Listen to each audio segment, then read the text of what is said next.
Students, welcome to mathematics lectures. आज हमारा topic है फंडामेंटल प्रिंसिपल ऑफ काउंटिंग, जो कि चैप्टर नंबर 6 के अंदर मौजूद है। तो इसकी स्टेटमेंट ये है कि let E1 E2 up to En be a sequence of n events if for each I can occur in mi different ways, then the total number of ways the event may take place is the product m1 into m2 into m3 into up to so on into mn। तो ये हमारे पास basic principle of counting है। इसे principle of multiplication भी कहते हैं, जिसके through हम डिफरेंट इवेंट्स के अकर होने की पॉसिबिलिटीज़ को कैलकुलेट कर सकते हैं without going through an individual event. तो यहाँ पे पहले तो आपको ये पता होना चाहिए कि इवेंट क्या होता है।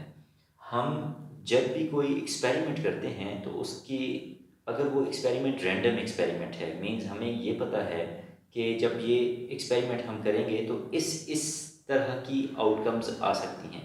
तो ऐसे रैंडम एक्सपेरिमेंट्स की जो टोटल पॉसिबिलिटीज़ होती हैं उसे हम सैम्पल स्पेस कहते हैं, और उसके जो भी सबसेट्स होते हैं, उस सैम्पल स्पेस के जो सबसेट्स होते हैं उन्हें हम इवेंट कहते हैं। आप एज्यूम कर सकते हैं कि अगर हम एक डाइस को थ्रो करें तो वहाँ पे हमारे पास total number of possible outcomes की क्या हो सकती हैं। उसमें 1 भी आ सकता है, 2, 3, 4, 5 और 6। लेकिन हमें ये नहीं पता होता कि जब हम उस डाइस को फेंकेंगे तो आउटपुट क्या होगी, क्योंकि उसके लिए 6 पॉसिबिलिटीज़ हैं। अब जो भी आउटकम आती है जब आप एक छक्के को फेंकते हैं, एक डाइस को, तो वहाँ पे एक्चुअली एक इवेंट अकर हो रहा है। तो वो हमारे पास एक इवेंट होगा जब हम एक छक्के को फेंकेंगे, तो एक इवेंट होगा E1। ठीक है, तो इस तरह से इवेंट्स अकर होते हैं। नेक्स्ट, यहाँ पे ये कहा जा रहा है कि अगर आपके पास इवेंट्स हैं n इवेंट्स, आप एज्यूम करें कि यहाँ पे मेरी बॉक्स बना रहा हूँ, इसमें यहाँ पे फर्स्ट बॉक्स रिप्रेजेंट कर रहा है फर्स्ट इवेंट को E1 को, सेकंड बॉक्स है E2, और इस तरह से चलते जाएं, और लास्ट बॉक्स है En। ये यहाँ पे कहा गया है कि अगर E1 के होने के वेज हों M1, E2 के होने के वेज हों M2, up to so on En के होने के वेज हों Mn, और ये सारे number of ways different ways हैं।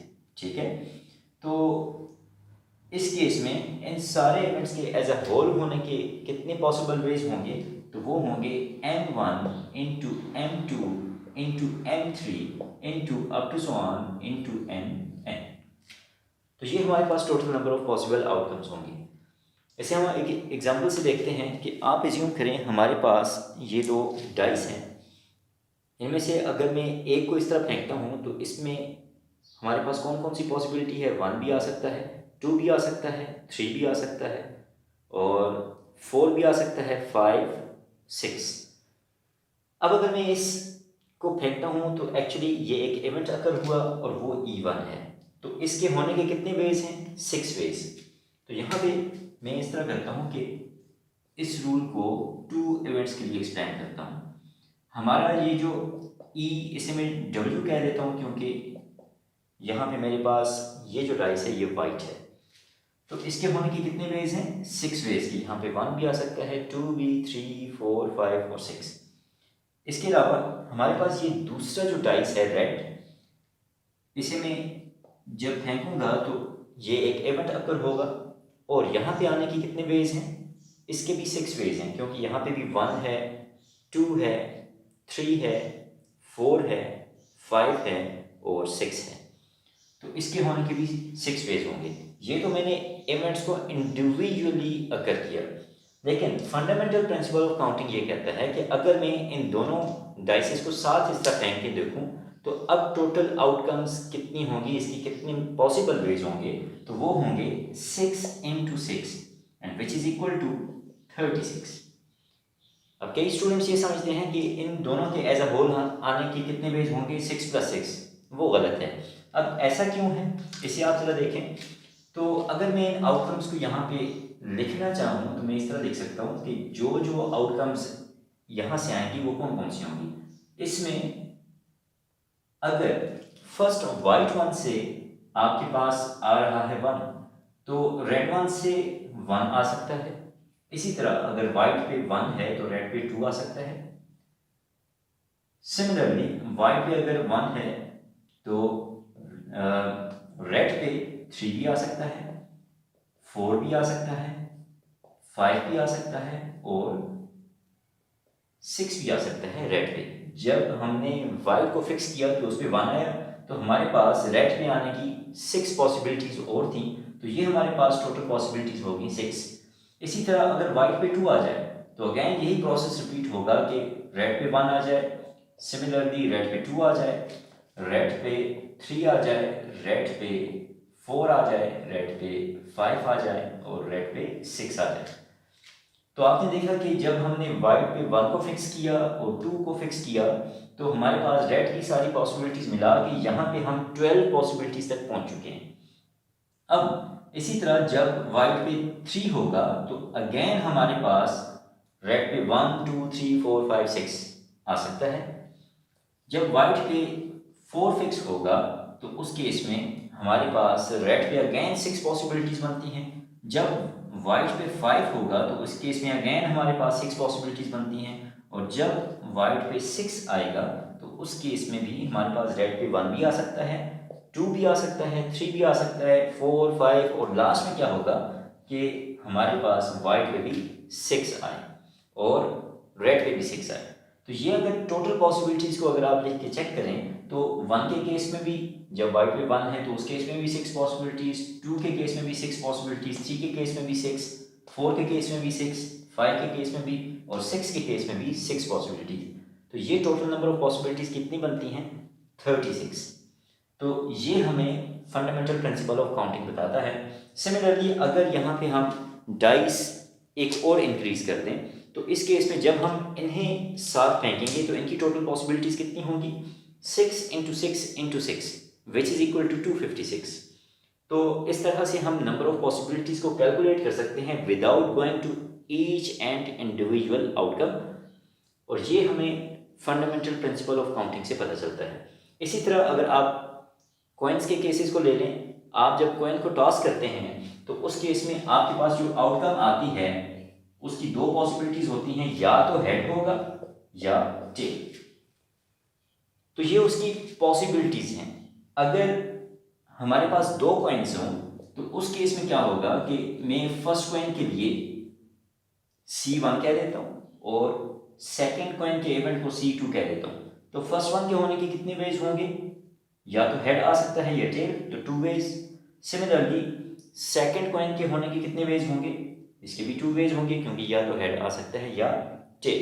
तो इस केस में हमारे पास अगर हम इन दोनों कॉइन्स को एज अ होल साथ फेंक दें तो इनकी आउटकम्स आने के कितने वेज होंगे? वो होंगे 2 into 2 which is equal to 4।